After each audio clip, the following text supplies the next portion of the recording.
Mes chers passionnés, avec cette pandémie et ce long, très long confinement, de nombreux secteurs sont en difficulté économique. Et le monde du manga et du livre en général n'est pas épargné. C'est toute la chaîne du manga qui a été impactée, les éditeurs, les auteurs et bien évidemment les libraires. Énormément de sorties ont été décalées et beaucoup de titres vont sortir sur une période compactée de mi-mai à juin. 5 Minutes Forward chez Kana, High chez Kiyun, Demon Slayer chez Panini, Orient chez Pika, My Home Hero chez Kurokawa, Parasite Perfect Edition chez Glénat ou Rikudo chez Kazé, et tant d'autres. Comme de nombreux secteurs touchés par la crise, l'édition de manga va avoir besoin de notre aide. Il va donc nous falloir acheter du manga. Mais pas n'importe comment. En effet, les premières victimes de cette crise vont être les petites librairies indépendantes, les petites librairies de quartier. C'est donc elles qu'il va falloir aider en priorité. Ouais, il y en a partout en France, dans nos villes, dans nos campagnes. Elles sont tenues par des professionnels qualifiés et surtout par des passionnés du livre qui sauront à coup sûr vous conseiller pour vous faire découvrir de nouvelles œuvres. Ouais, nous vous invitons donc à visiter ces librairies, à les découvrir ou les redécouvrir, afin de pouvoir leur donner un second souffle. Et à travers elles, c'est toute la chaîne du livre que nous pourrons aider à sortir de cette crise sans précédent. Ouais. Nous vous invitons également à soutenir vos libraires préférés avec le hashtag Solibraire sur les réseaux sociaux. En accompagnant vos posts, pourquoi pas, d'une petite photo des lieux ou de vos dernières acquisitions dans ces mêmes librairies, afin d'offrir à vos librairies de quartier préférées davantage de visibilité. Mes chers passionnés, nous avons bien conscience de l'ampleur de la tâche que nous vous confions. Mais nous savons que vous serez, comme toujours, à la hauteur. Car la passion n'est jamais finie. Elle est infinie. Ouais. Vive les mangas, vive les libraires, vive la passion. Au revoir. Ouais.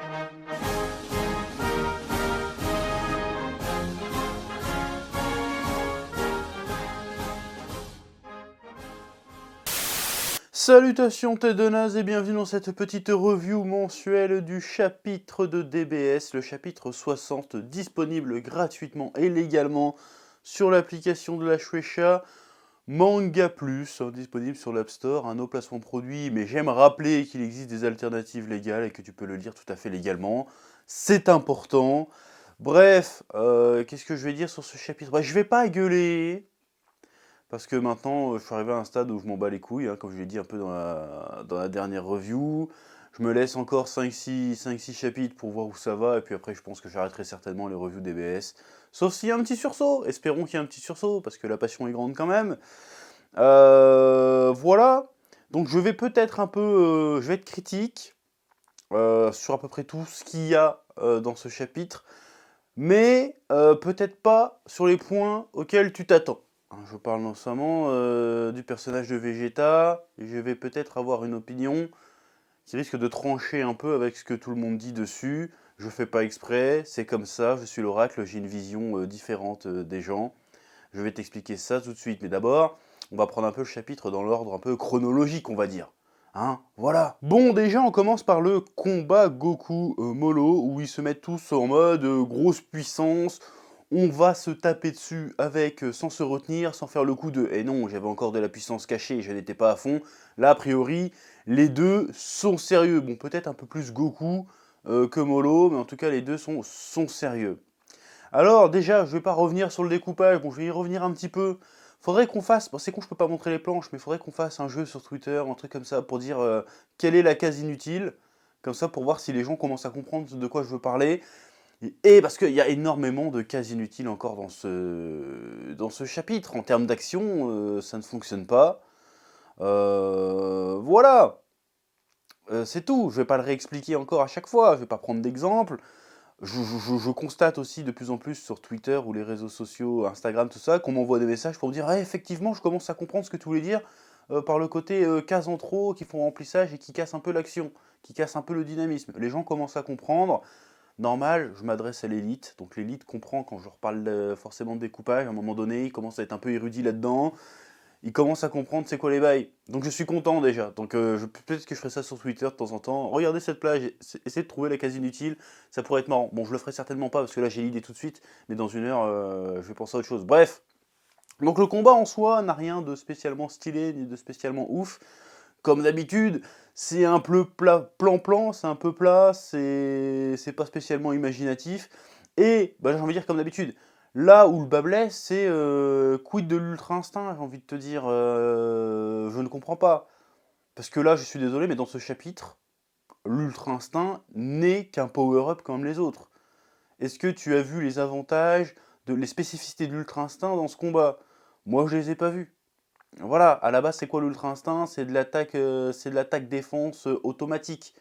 Alors, j'ai vu de l'attaque, j'ai pas vu de défense, je suis désolé. Si à un moment il esquive un coup de poing Goku, mais bon, sachant que c'est une technique basée sur la vitesse et l'esquive, je l'ai pas vu l'utiliser. D'autant plus que le chapitre d'avant, on nous a pas mal saucé sur la super vitesse de Goku. Là, bah, elle a disparu. Là, il n'a pas de super vitesse, alors qu'il était plus rapide que Molo, hein, si je me souviens bien. Et il n'a pas utilisé ça. On avait des combats qui misaient plus sur la puissance avec l'ultra instinct, mais sur le fait d'esquiver, d'être meilleur techniquement et d'être plus malin parce que c'est du combat automatique. Donc du coup, il esquive mieux, il répond mieux, il tape, il fait pas de mouvement inutile. Là, servi par le découpage inutile, plus la chorégraphie inutile, en fait, l'Ultra Instinct devient inutile. Ça devient juste un Super Saiyan plus. Je suis désolé de le dire comme ça, mais c'est ça. C'est un power-up de plus. Parce qu'en fait, Goku va se battre contre Molo, mais il va miser que sur la puissance et pas sur les spécificités de l'Ultra Instinct. Donc ça annihile totalement l'intérêt d'avoir un Ultra Instinct, ce qui en fait un power-up de plus. Donc l'Ultra Instinct, maîtrisé ou non, n'a plus aucun intérêt. Donc suivre ce combat, ben, n'a aucun intérêt non plus, je suis désolé. Alors il essaye de mettre des idées, genre on fait un combat d'aura. Genre ouais, Molo déploie son aura autour de lui, Goku fait pareil, puis il se pousse l'aura pour faire genre ouais, c'est qui le plus balèze. Bon, l'idée, comme ça marche bien, si tu veux. Mais en termes d'impact, en termes de proportion, en termes de gigantisme, en termes de puissance, ce n'est pas impactant. Je suis désolé, comment c'est représenté? On se fait chier, on a vu ça 150 000 fois dans 150 000 mangas différents, j'ai envie de te dire. Tu aurais voulu nous montrer une impression de puissance brute, de gigantisme, justement, bah t'aurais joué sur le gigantisme, Toto. Voilà, parce que là, les auras qu'ils ont sont pas spécialement impressionnantes visuellement par rapport au reste du manga. Je veux dire, on a vu des auras plus impressionnantes. Euh, je me souviens de l'aura de Cell quand il se transforme en Super Cell face à Trunks du futur à un moment donné. Là, il y a une putain d'aura beaucoup plus gigantesque que ce que Molo et Goku ont, si tu veux. Donc là, c'était impressionnant. Même quand Freezer se transforme en sa forme finale, il y a une aura beaucoup plus importante. Comment Toriyama nous montre dans le manga, si je me souviens bien, encore une fois, hein, que l'aura est impressionnante, ben l'aura fait une colonne de lumière qui va jusqu'à l'atmosphère qu'on peut voir depuis l'horizon, si tu veux. Là, c'est impressionnant. Là, tu me fais un rapport de puissance en montant « Oh, quelle aura impressionnante !» Mais les gars sont filmés à l'échelle, presque plan poitrine. C'est nul. T'aurais voulu rendre ça impressionnant, bah t'aurais fait l'aura de Goku prend la moitié de la planète et l'aura de Molo prend l'autre moitié de la planète. Voilà, ça aurait été une démesure complètement débile, si tu veux, mais au moins on se dit « Ah, quand même, c'est balèze !» Tu vois ce que je veux dire ou pas? Parce qu'au bout d'un moment, il faut qu'on la sente, la puissance. Si tu veux, là, ils sont plus forts que des dieux, mets-moi du divin, mets-moi du cosmique. Là, tu m'en mets pas. Là, tu mets terre à terre, t'as l'impression qu'il se bat contre Raditz. J'ai envie de te dire, à un moment donné, Raditz était très bien, mais bon, on est 20 piges plus tard, les gars sont 1000 fois plus forts qu'avant. Donc il serait peut-être temps de nous montrer que les gars sont 1000 fois plus forts qu'avant, à un moment donné. Donc voilà, donc là, je suis désolé, Toto, 0. Je mets un 0. Parce que, objectivement, j'ai envie de te dire, le mot que je n'emploie jamais, c'est mauvais. Je viens de te donner là des idées déjà pour rendre ça mieux. Et pourtant, je suis qu'un connard qui fait des vidéos dans sa chambre. Or, comment ça se fait que toi, Toto, assistant de Toriyama, tu n'aies pas ces idées-là? Je veux dire, à un moment donné, soit tu fais pas d'efforts, soit tu te fous de notre gueule. Voilà, je suis désolé. Ouais. Bref, ensuite on a un petit passage intéressant, quoique, si on regarde bien, un petit peu redondant, où oui, Semerus observe le combat, voit que Goku ne pourra pas battre Molo, ils se disent ah c'est plié. Whis qui prend ça, genre ah bah la Terre va être détruite, on s'en bat les couilles, tant pis. Bon, ce qui est quand même bizarre, parce que il me semble me souvenir que dans des chapitres lointains, il dit si la Terre disparaît, je vais perdre tous mes délicieux plats. Mais là, il est genre blasé, tout d'un coup, il retourne dans son rôle vraiment d'ange. On n'a pas le droit d'intervenir. Bon, bah, c'est le cours des événements. La Terre va être détruite et de nombreuses planètes ont été détruites. Donc voilà, c'est l'ordre naturel de l'univers, on ne doit pas intervenir. Alors je dis oui, d'accord, pourquoi pas, mais, et je dis bien mais, je crois encore une fois me souvenir que l'univers 7 s'est retrouvé dans la sauce avec le tournoi du pouvoir, justement parce que Beerus ne remplissait pas son rôle de maintenir un certain équilibre naturel dans l'univers. Donc, à partir du moment où un connard se pointe et détruit des centaines de planètes, explique-moi en quoi ça respecte l'équilibre de l'univers. Parce que si ça respecte l'équilibre de l'univers, ça veut dire que Molo fait partie de l'équation. Donc, c'est-à-dire qu'en fait, c'est pas un méchant, si tu veux. Parce que Beerus, en soi, c'est pas un méchant. C'est juste le mec qui doit détruire des planètes, c'est son taf. Si Molo fait pareil, plus ou moins pareil, et que les dieux qui sont censés veiller à l'harmonie de l'univers, à l'équilibre de l'univers, ne font rien, alors que je suis désolé, si tu détruis 50 planètes en une demi-heure, l'équilibre, à un moment, il est plus là, je veux dire. Et qu'ils n'interviennent pas, à quoi ils servent, en fait? À quoi il sert Beerus? Il ne sert plus à rien. Et je rappelle, encore une fois, qu'ils sont mis dans la sauce dans les plus mauvais univers, parce que Beerus faisait pas son boulot. Voilà, et je crois me souvenir aussi que Beerus, avant sa sieste, avait prévu de niquer Freezer parce qu'il aimait pas ce qu'il faisait, et alors là, là c'est souvenirs lointains, il me semble que Majin Buu était aussi dans le collimateur, à un moment donné. Et que j'ai même cru lire à un moment donné, bon c'était pas dans le manga, mais que le BBD, là, il avait caché Buu parce que Beerus allait lui niquer sa mère. Alors ça peut-être que je l'invente, mais il me semble que c'est un souvenir lointain qui vient de ressurgir. Ça avait dû dire être au détour, un truc pas officiel, hein, je pense, mais au détour d'une interview, un truc comme ça. Il me semble que c'était ça le délire. Donc je ne comprends pas. À quoi servent les anges? Bon, les anges, c'est un peu les gardiens dans Marvel, quoi. C'est les mecs qui observent et qui doivent rapporter ce qui se passe, qui doivent pas intervenir. D'accord, mais Beerus, il a bien un rôle précis. Il doit s'assurer qu'il n'y ait pas trop de planètes et détruire des planètes de temps en temps. Mais s'il y a un mec qui en détruit 50 d'un coup, tu vas m'expliquer où est l'équilibre. S'ils n'interviennent pas pour ça, ils n'interviendront jamais, en fait. Donc ils servent à rien. Donc pourquoi ils sont là? À un moment donné. Donc soit tu me fais disparaître définitivement ces personnages de l'histoire, genre ils interviennent même plus, et là je pourrais comprendre, soit t'arrêtes de les faire apparaître pour qu'ils commandent tous les trucs. Parce qu'au bout d'un moment, on sait que ces gars peuvent agir, on sait que les gars peuvent faire quelque chose, et en plus on sait, parce que ça a été dit, je suis désolé, c'est leur mission de maintenir l'équipe dans l'univers. Si t'arrêtes pas un mec qui détruit 200 planètes, tu sers à rien, tu ne maintiens pas l'équipe dans l'univers. Donc ton univers, à un moment, il va être bouffé. Donc ton univers ne sera plus là, donc tu n'auras plus de raison d'être, espèce de fils de pute. Donc, explique-moi. Parce que je comprends pas. Et ça m'agace, si tu veux. Après, ça peut être intéressant vis-à-vis de Myrus qui va forcément intervenir. Genre le côté, nous sommes des anges, nous ne devons pas intervenir même si c'est dur, machin, mais du chouette. Ce n'est pas notre rôle, nous devons rester neutres. Bon d'accord, ça c'est intéressant si tu veux. Sauf que en soi, l'idée est bonne. Mais vu tout ce que tu nous as sorti avant, dans l'univers de Dragon Ball, bah leur décision n'est plus logique, ne se tient plus. Donc c'est complètement bidon. Alors après, si on part sur un arc à la Saint Seiya où Goku Vegeta vont niquer les anges, tutti quanti pour se rebeller contre le système, why not? Encore une fois, ça serait très bien. Encore une fois, je serais l'oracle parmi les oracles, parce que je l'avais dit, il y a 30 tomes, ce truc-là. Bah, pas 30 tomes, mais il y a 30 chapitres. Donc je comprends pas ce délire-là, ça commence à devenir... c'est redondant, c'est pas consistant, et c'est pas forcément pertinent, parce que ça contredit plein de trucs dans ce délire, mais toutefois, ça peut être intéressant, mal exécuté, mais ça peut être quand même intéressant. Parce que c'est sûr que Mérus, il va craquer, il va se sacrifier, une connerie comme ça. Et s'il craque, j'espère que ça va pas se finir avec une pirouette. Faut qu'il y ait une conséquence. Faut qu'il se fasse éradiquer et que ça fout le seum à tout le monde. Qu'il y ait enfin des vraies conséquences dans l'univers de Dragon Ball, s'il vous plaît. Parce que si c'est juste, ah oui, mais toi, oui, t'as remonté le temps de 5 minutes pour tuer Freezer, donc ça s'annule, donc ça je dis non, on nique ta mère. Là, ça serait vraiment un nique ta mère. Je suis désolé. Donc il faut qu'il y ait des conséquences si Mérus trahit son serment, si tu veux. Enfin bref, c'est complètement bidon, ces personnages surpuissants qui sont traînés un peu partout, qui peuvent régler l'histoire en 2 secondes et qui n'interviennent pas. Si tu veux mettre des dieux qui observent, omniscients, qui observent un peu partout, bah reviens sur les Kaioshin et arrête de casser les couilles. Tu mets Kaioshin et le Dai Kaioshin, bon, on sait qu'eux, ils sont impuissants, ils peuvent rien faire, mais au moins, ils peuvent commenter, observer, faire preuve de chachesse. Lâche Beerus et Whis, laisse-les vivre leur vie, nous les montre plus, parce que c'est frustrant. On sait qu'ils peuvent régler le problème. Et il y a toujours une excuse, bah non, parce que c'est pas notre rôle, fils de pute, j'ai envie de te dire, à un moment donné. Alors oui, d'accord, mais Beerus, connard, quoi, j'ai envie de te dire, au bout d'un moment. Ouais. Ensuite, je vais parler vite fait de C17 et C18 qui affrontent Molo. Bon, en vrai, tu sens, je suis désolé, alors fallait le faire, si tu veux, parce que oui, bah, il peut pas absorber l'énergie des cyborgs, bon, on le savait déjà plus ou moins, mais fallait le montrer, quoi. Donc vas-y, C17 et C18 vont essayer de le battre, parce que c'est un peu des théories de fans, ouais, mais C17 et C18, ils peuvent pas les absorber, aïe, aïe, aïe, ils sont infinis, aïe, ils vont se battre. Bon, ils le montrent, mais en fait, ça marche pas, parce que...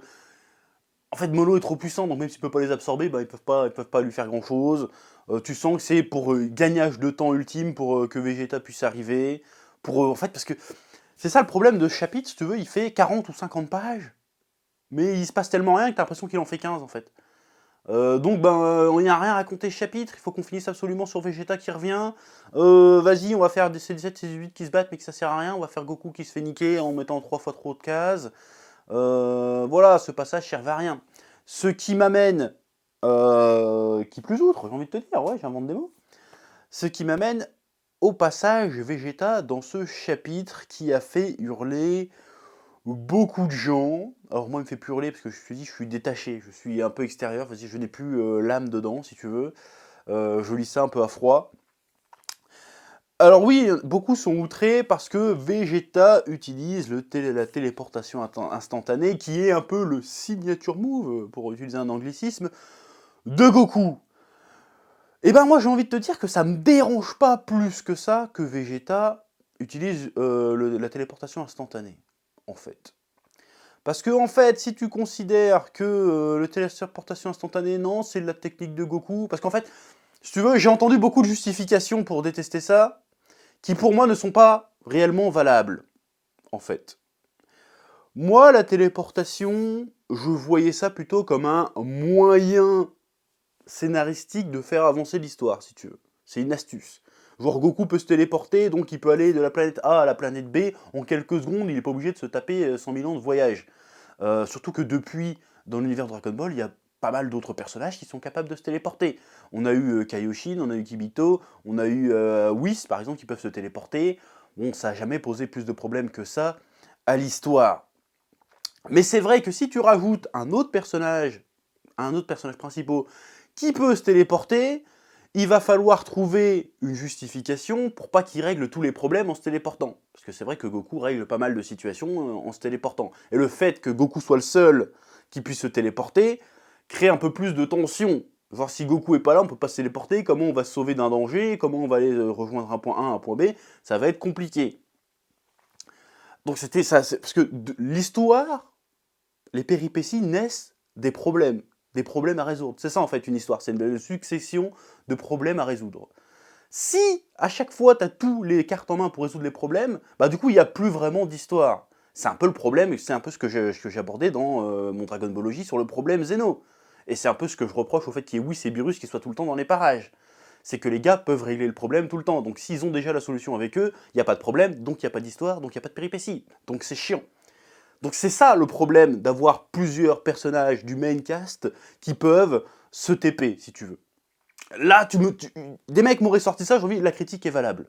Mais la critique de genre, c'est la technique de Goku, j'ai envie de te dire, mais d'où tu sors ça? Ok, Goku est le seul à le faire, mais dans ces cas-là, vous auriez dû, en toute logique, gueuler aussi quand Vegeta est arrivé Super Saiyan. Parce que jusqu'à ce que Goku se transforme en Super Saiyan, le Super Saiyan c'était le signature move de Goku, je veux dire. Tu vois ce que je veux dire? Donc, que les mecs commencent à apprendre d'autres techniques et à se mettre plus ou moins au niveau de Goku en maîtrisant les mêmes techniques, pourquoi pas dans l'absolu? Si t'arrives, si ça devient pas envahissant et que ça devient pas un frein à l'histoire. Mais vu le level de talent de l'équipe qui s'occupe de DBS, évidemment que ça va devenir un frein à l'histoire. Là où je vais gueuler, parce que franchement, le fait que Vegeta se TP ne me dérange pas plus que ça, sincèrement. Là où je vais gueuler, c'est sur la justification Pour dire qu'en fait, oui, mais Vegeta le fait une fois, mais il le refera plus jamais. Là, tu commences à nous prendre pour des cons, encore une fois, je suis désolé. Vegeta, il fait « Ah non, mais il suffit que j'ai réussi qu'une seule fois, après j'aurais plus besoin de la réussir, on s'en fout. » Et il arrive sur Terre, il fait « T'inquiète pas, Goku. » Là, il parle pas à Goku, en fait, hein, il parle au lecteur. Hein. Il fait « Mais t'inquiète pas, Goku, là, je l'ai fait une fois, mais je serai certainement pas capable de la refaire, donc je vais pas m'entraîner à la refaire mieux. Donc t'inquiète, je vais pas te voler je vais pas te voler ta technique favorite, Bill Chouette, ta technique fétiche. » Voilà, il parle au lecteur, genre non mais vous inquiétez pas, parce qu'ils savent que fait Vegeta qui se TP, ça va poser problème à de nombreux fans. Pour de mauvaises raisons, mais ça va poser des problèmes à de nombreux fans. Donc il justifie ça. Je suis désolé, la justification est bidon. Si t'es obligé de justifier ça, ça veut dire que tu crois pas en ton idée en fait. Tu crois pas en ton idée. Tu dis bah j'y crois pas en mon idée, donc on va s'excuser, on va faire ah en fait il s'est rien passé, c'est juste comme ça pour le délire. Ta gueule, en fait.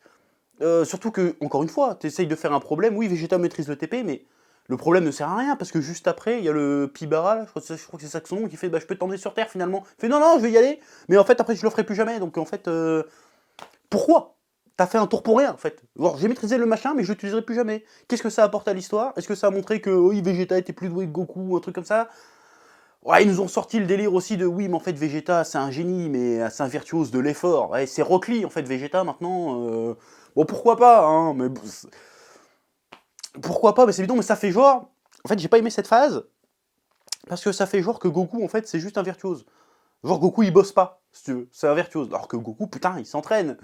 Donc, c'est quoi ta connerie? Donc, si Vegeta, c'est un génie de l'effort, Goku, c'est un génie de l'effort aussi, en fait. C'est pour ça que les deux, ils sont bons. C'est juste que Goku, il est un peu plus fort, et puis c'est tout. C'est comme ça, c'est le héros, donc c'est normal. Mais cette justification-là, cet esprit shonen, je veux dire, les mecs, ils ont 40 balais, voilà, j'ai du mal à y croire, je trouve que ça sort un peu de nulle part. Mais bref, donc Vegeta STP, je sais plus où j'en étais en fait. Donc oui, que Vegeta puisse se téléporter, soit, mais soit il peut le faire tout le temps, soit il le fait pas. Parce que là, la justification est bidon. Genre, oui, j'ai réussi une technique une fois, mais c'est pas sûr que je puisse la refaire, mais... Est-ce que c'est pas... Je sais plus c'est quoi le dialogue exact, hein, mais cette phrase ne fait ni Vegeta, ni Dragon Ball tout court. D'où t'as vu qu'un mec dans Dragon Ball réussit une technique une fois, et après il réussit jamais à la refaire. Ou ne cherche même pas à la refaire. T'as vu ça où, en fait? N'importe quoi. C'est comme si Goku il fait le Kamehameha pour la première fois, il fait « Ouais, c'est cool, mais... » Non, comme si Goku il faisait le canon Garrick, le truc de Vegeta, là, et il fait « Ah, c'est cool, mais je vais pas te piquer ta technique, donc je vais pas m'entraîner à le refaire, parce que... » ça s'est jamais vu, je veux dire, Goku il a été 5 minutes en Super Saiyan God, il a été capable de le refaire, je veux dire. T'as pas à me faire croire que Vegeta, il est pas capable de reproduire une technique aussi, hein. C'est un peu comme le truc dans Saint Seiya, une technique ne marche jamais deux fois sur les Chevaliers d'Or. Bah là, c'est la même chose avec les Saiyans, ils refont une technique une fois, ils sont capables de la reproduire. C'est des génies du combat, si tu veux. Donc là, tout d'un coup, non, je serais pas capable de la refaire. Genre, Vegeta s'écrase, il s'excuse. Vegeta s'excuse face à Goku de lui piquer sa technique. C'est pas du tout Vegeta. Vegeta il fait, t'as vu, moi je maîtrisais ta technique, en fait, c'était pas si dur. Voilà. Il serait arrivé, en fait, c'était pas si compliqué. Là, c'était Vegeta, il envoie un fion. Goku, il fait, oh, t'es dur. Surtout que Goku, il s'en bat les couilles que Vegeta maîtrise sa technique. Genre, Goku, il est égoïste comme ça. Il fait, ah, c'est cool, t'as maîtrisé la technique, super. Ah, t'as fait le Super Saiyan, ah, c'est cool. Tu vas devenir tu vas devenir un rival un peu plus challengeant, parce que du coup, maintenant, tu peux faire mes techniques. Donc ça, c'est cool, tu vois. Mais là, non. Voilà, je trouve ça totalement hors sujet, le délire. Parce que si c'était pour justifier qu'en fait il l'offre plus jamais, bah autant pas le faire et faire que c'est Pibara qui pose Vegeta sur Terre. Voilà. Après, moi, l'idée d'inverser les rôles et de mettre Vegeta en avant, qui va certainement, j'espère, finir mollo, moi je suis pour. Pourquoi pas? Parce qu'il faut changer un peu le paradigme de temps en temps dans Dragon Ball. C'est justement ce que je reprochais à Dragon Ball Super, de ne pas changer vraiment le paradigme de toujours Goku devant Vegeta, alors qu'on voit très bien que Vegeta est beaucoup plus impliqué dans les événements que Goku. Que Vegeta soit rétribué en repassant devant Goku et en ayant pour une fois l'occasion de niquer le méchant, je trouve ça bien, je trouve ça frais, je trouve ça plutôt positif. Après, il faut voir ce qu'ils vont en faire, évidemment, mais je trouve ça plutôt une bonne idée. Après, qui se TP pas, moi ça me dérange pas que Vegeta sache faire la téléportation instantanée, en fait, si tu veux. Tant mieux, ça réglera des problèmes toujours de... comment je vais arriver sur Terre, du coup? On perdra moins de temps, parce que là, on a eu combien de chapitres de DBS dans cet arc pour dire il faut qu'on rejoigne la Terre? On en a eu 3 ou 4. Bon, bah maintenant, s'ils sont tous capables de se téléporter, Goku, Vegeta, parce que de toute façon, il n'y a plus qu'eux qui se battent, l'affaire est réglée, on pourra avancer, l'histoire ira plus vite, si tu veux. Donc voilà, maintenant, quelle va être la technique de Vegeta? Déjà, contre toute attente, moi je m'attendais à qu'il reste en forme de base. Il se transforme en Super Saiyan Blue Extra Plus, je sais pas quoi là, qu'on a vu dans le dessin animé qui n'était pas tout à fait pareil, mais quand il s'est transformé dans le tour du pouvoir, pareil. Donc quelle va être sa technique? Alors il y a du rumeur comme quoi c'est un pouvoir un peu standesque, un espèce de stand. Bon, moi, je crois me souvenir d'il y a 5-6 reviews de ça, j'avais misé sur ça, justement, j'avais dit, ouais, pour déconner, en plus, j'ai dit, bon, ça va sûrement être un pouvoir à la stand, ou une espèce d'arme. Alors, une arme, j'y crois pas trop, parce qu'une arme dans DBZ, je trouve ça bizarre. Mais un pouvoir à la stand, pourquoi pas? Un truc qu'on n'ait jamais vu. Si c'est juste un truc, hey, qui absorbe l'énergie, encore une fois, je vais te cracher à la gueule. Je vais te cracher à la gueule. Si c'est un truc comme ça, je vais dire, tu te fous de ma gueule. C'est clairement du foutage de gueule. Tout suspense pour un truc aussi pété. Là, non, ça va pas le faire. Donc, surprenez-moi. Pourquoi pas? Encore une fois, changeons les paradigmes. Changeons les paradigmes de Dragon Ball. Pourquoi pas? Je suis totalement pour. Vas-y, il y a des stands dans Dragon Ball. Admettons, hein. Surtout, ça va pas être ça du tout. Vas-y, on met un genre de stand dans Dragon Ball. Mais pourquoi pas? Pourquoi pas? Un petit coup de balai là-dedans, tout en respectant ce qu'il y a eu avant, hein, mais bien sûr. Mais un petit coup de balai là-dedans pour me proposer de la nouveauté, moi je suis pour. C'est ce que vous avez fait au début de l'arc Molo. On voyait un peu de nouveauté. Alors il y avait un peu un revival des recettes qui avaient marché dans les arcs cultes d'avant, mais il y avait un petit peu de nouveauté. Donc moi je veux bien voir ça. Voilà. Alors, ensuite, petite réflexion comme ça que je me fais en parlant. Quid debout? Alors ok, il est apparu, il y a eu le Daikayoshi de l'ancien temps qui est arrivé, bidule chouette. Bon, là, il est reparti faire sa sieste. Est-ce qu'à un moment donné, il va revenir, il va se passer quelque chose? Voilà. Est-ce que c'est Mirus qui va arriver et qui va one-shot Molo? Que sais-je? Bah, c'est pareil, cette histoire de Mirus, ça peut être bien et ça peut être pas bien. Parce que s'il arrive et qu'il one-shot Molo, ça peut raconter quelque chose. Encore une fois, avoir un ange qui a pris la responsabilité de trahir son vœu et de sauver les humains et qui va subir des conséquences, ça peut être très intéressant. Mais en même temps, ça montrera encore une fois de plus, que Goku et Vegeta ont été impuissants à vaincre un méchant. Ce qui est un peu le gimmick de Dragon Ball Super. Ils n'ont pas été capables de battre Jiren solo, ils n'ont pas battu Black, ils n'ont pas battu Virus, ils ont battu Freezer, mais avec un coup de main. Ils ont été totalement impuissants tout le long de la saga, et ce qui est un peu dommage. Mais en même temps, t'es obligé, parce que tu leur mets des mecs tellement puissants en face, que s'ils les battent en one-one, bah en fait, tu peux plus rajouter d'autres méchants derrière, parce que c'est les plus forts du game, si tu veux. Donc c'est pour ça que c'est n'importe quoi, Dragon Ball Super, de se concentrer sur Goku et Vegeta. T'aurais pris Gohan, ou Trunks et Goten, il y avait moyen de faire un truc. Mais bon, bref, tant pis. Encore une fois, tu partais juste sur l'idée de la patrouille galactique avec Goten, Trunks et Gohan, ou juste Trunks et Goten, tu faisais un truc, t'avais moyen de faire un truc de fou. Mais vas-y, laisse tomber, c'est pas grave. Donc voilà, c'est ça la question que je me pose. Comment tout ça va se finir? Est-ce qu'ils vont refaire revenir Boo? Est-ce qu'ils vont faire... Voilà, et si Mirus revient, ce qui pourrait être intéressant aussi, c'est que Mirus soit même impuissant face à Molo. Là, ça pourrait être stylé. Là, je commencerai à flipper. Je veux dire, si Mirus il arrive alors que c'est un ange et tout, et qu'il se fait one-shot par Molo, là, ça change encore une fois le paradigme. Tu dis, ah, les anges, et ce qui annulerait un peu tous les défauts que j'ai dit avant. Si les anges eux-mêmes sont impuissants face à un ennemi comme ça, là ça devient intéressant. Je veux dire, il n'y a plus le Deus Ex Machina vivant qui se balade, si tu veux. Là, ça pourrait devenir intéressant. Ça pourrait devenir... là, il se passe quelque chose. C'est devenu des mecs de seconde zone qui sont impuissants. Ça pourrait être sympa. Ou alors Merus va se faire défoncer et Whis va arriver pour sauver son frère. Ça pourrait être intéressant aussi. Du coup, après Merus remplace Whis. Bon, il y a plein de trucs à faire en réalité, hein, mais je suis curieux. Ça serait bien que pour une fois, ils prennent pas la solution la plus facile et la plus décevante, du coup. Voilà. Bon, j'ai encore un infime espoir, mais en vrai, je m'en bats les couilles. Parce que voilà, quand je suis sûr que j'étais plus excité quand je te raconte les idées que j'ai que quand tu lis le truc. C'est ça qui est terrible. Alors que je suis qu'un branleur. Comment ça se fait que j'ai les meilleures idées? C'est ça qui est incroyable. Ça devrait pas être le cas, je devrais avoir que des idées de merde, en fait. Je sais que je suis un génie, mais face à Toriyama, je ne suis rien. Donc comment ça se fait que la relève est pas capable de trouver des trucs comme ça? Bon, enfin bref. Donc chapitre pas décevant, je veux dire dans la lignée du reste en fait. Hein, voilà, je peux même pas sortir la phrase je m'attendais à rien, je suis quand même déçu, je suis même pas déçu. Je suis juste que, voilà. Jusqu'à un chapitre de 40 ou 50 pages qui se ressent 15, il y a un problème quelque part quand même. Si encore les combats étaient intenses de ouf à l'époque de Vegeta, à l'époque de Dragon Ball le vrai, On aurait kiffé. J'aurais même relu 2-3 fois, mais là non, j'ai pas envie. Enfin bref, comme d'habitude, je te laisse mettre un pouce bleu dans la vidéo pour le référencement, parce que la passion n'est jamais finie. Je te laisse t'abonner à la chaîne, c'est pas déjà fait, pardon, je fais un AVC quand je parle. Et puis voilà. Et puis moi je te dis au mois prochain, pour le prochain chapitre, qui je l'espère sera riche en rebondissements, sera un peu... voilà, peut-être que l'étincelle repartira à un moment donné pour se rééteindre 3 chapitres plus tard, mais au moins il sera passé quelque chose. Voilà, sur ce, je te dis à bientôt, que la passion te guide, et Dragon Ball, le vrai Dragon Ball, c'est la vie. Ouais. Eh oh, tu vas pas te barrer comme ça, hein?